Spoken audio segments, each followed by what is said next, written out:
So I would ask President Prabowo of Indonesia.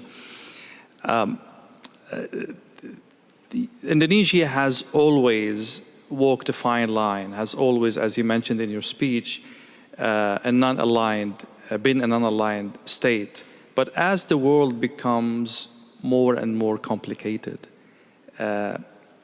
can Asian countries, ASEAN countries, stay non-aligned, or this is more and more not an option, or a very, very narrow option as we go forward? Thank you. I think, in my opinion, it's not easy, but it's a line that we are determined to maintain. As I said, we respect all the great powers, we respect our neighbors, and we really believe that the only way for prosperity is collaboration, cooperation, and peaceful coexistence. And this is what we try to achieve. So we want to maintain good relations, and we try to convince all parties that the only way forward in this planet is getting smaller. We cannot afford rivalry that is going nowhere. That can only, especially if it goes into confrontation. So no, I'm convinced that we have to maintain this path of non-alignment. Mr. President, you were shaking your head when we were exchanging this question. What are your thoughts on, bringing adversaries to the table? Does it require, is defeat a prerequisite for dialogue, or we can, bypass this phase and go to dialogue? And there are so many crises in the world that cannot afford a victorious and Well, I have to say here that Nelson Mandela is one of my greatest icons, my greatest hero. I think it's an inspiration. He was put in prison for many years. He was sentenced to death, threatened to be sentenced to death, accused of many things. And his famous statement was that he was willing to give his life for the principle of freedom. But the greatness of Nelson Mandela, when he got out of prison, he worked for reconciliation with his former enemies. So this is the greatness of Nelson Mandela, and this I try also to carry out in my domestic politics. I reconciled with many of my former opponents. For instance, we had a very long rebellion, separatist rebellion in Aceh, very long. I think more than nearly 30 years. But can you imagine that the former commander of the Aceh Liberation Army, fighting against us for 25 years more, now he joined my party. He's in my political party. And he's now governor of Aceh, and I'm president of Indonesia. This shows that former enemies can come together. And I think this is the lesson of Nelson Mandela. I want to say I was a former soldier. And as a former soldier, I really know the value of peace and reconciliation. As a former soldier, I always try, now, even before, I always try to negotiate. Better to talk than to kill each other. This is my position. Always talk, always negotiate. Thank you, Mr. President.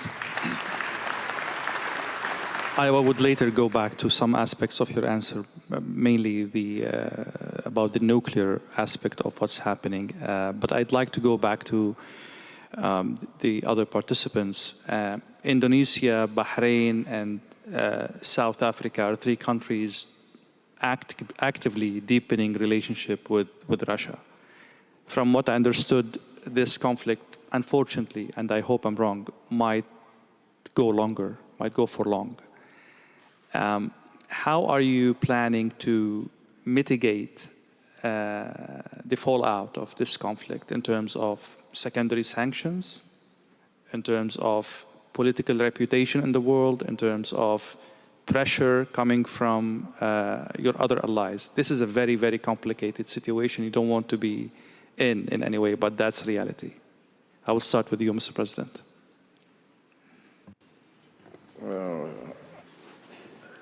I really don't understand, actually, your question. What secondary sanctions? I'll make it simple. Yeah.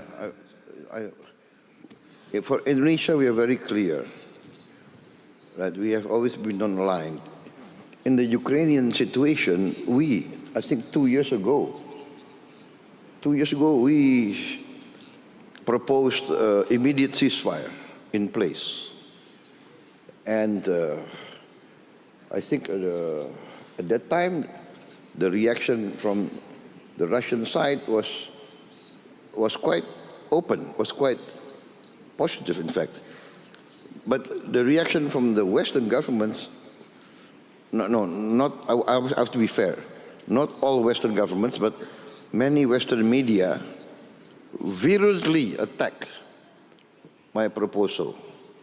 They said that I was proposing the peace of the cemetery. That was what many of these Western journalists accused me of. So we would always propose a peaceful solution. And at that time, I reminded everybody that even in Korea now, North Korea and South Korea, there's a demilitarized zone supervised by the United Nations. The war in Korea is officially not yet over, but there's a peaceful condition. So that was what we proposed, like to save the people of Ukraine on all sides, people of the Russian-speaking areas, just to save them, a secession in place. That was we are far from the place, but we want to promote a peaceful solution. So I don't understand who's going to give sanctions to us. We were talking about friendship a while ago, and the friends of Russia in this panel. I will start from South Africa, and then Bahrain, and then Indonesia. And if China would love to comment on that, the floor is open. Are you surprised that a friend of Iran, of Russia, Iran, is under attack, and Russia did not step up to help that ally? This is at least one of the narratives in the media. Where is Russia in this conflict? As friends, are you surprised? Okay. My position is this: is the logical position that each country is responsible and will defend its own national interests. So, being friends is being friends, trying to cooperate, trying to help each other. But being friends does not mean that every country must give their national interest to another country's national interest. So it will be the decision of every country to defend and protect its national interest. That is my position.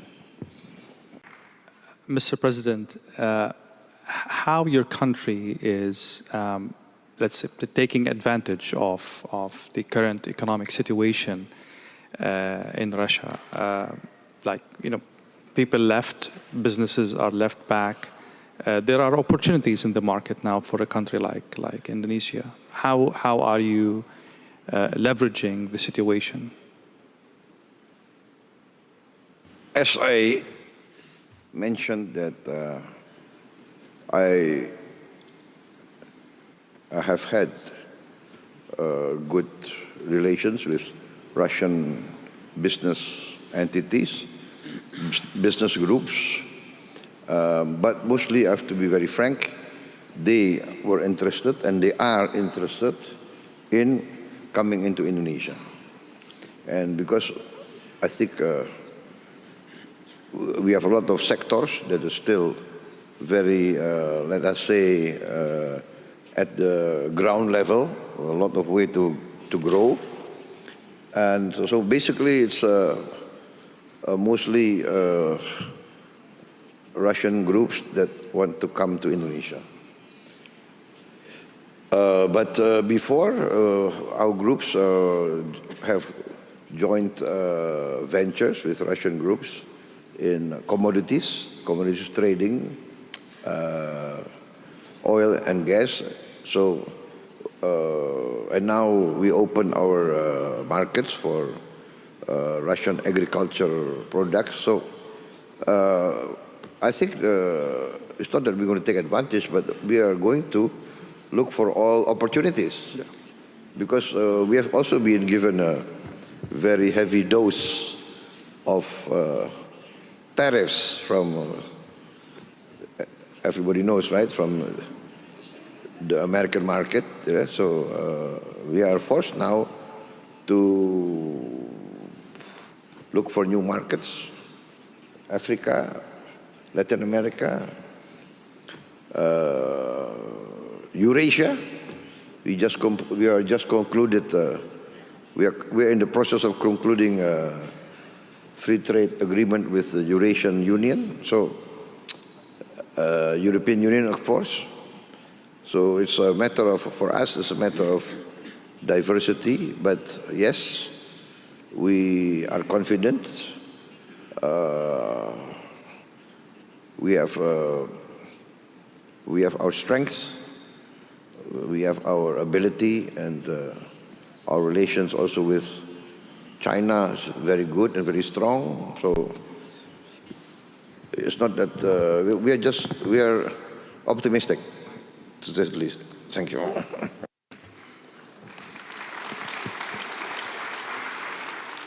I will keep like 1 minute around for each participant. If there is anything I failed to ask or something that you have in mind to go, I'll move to you, Mr. President. I'd just like to thank President Putin and the organizers of this forum for this great opportunity. I think we've learned a lot from each other. Thank you very much.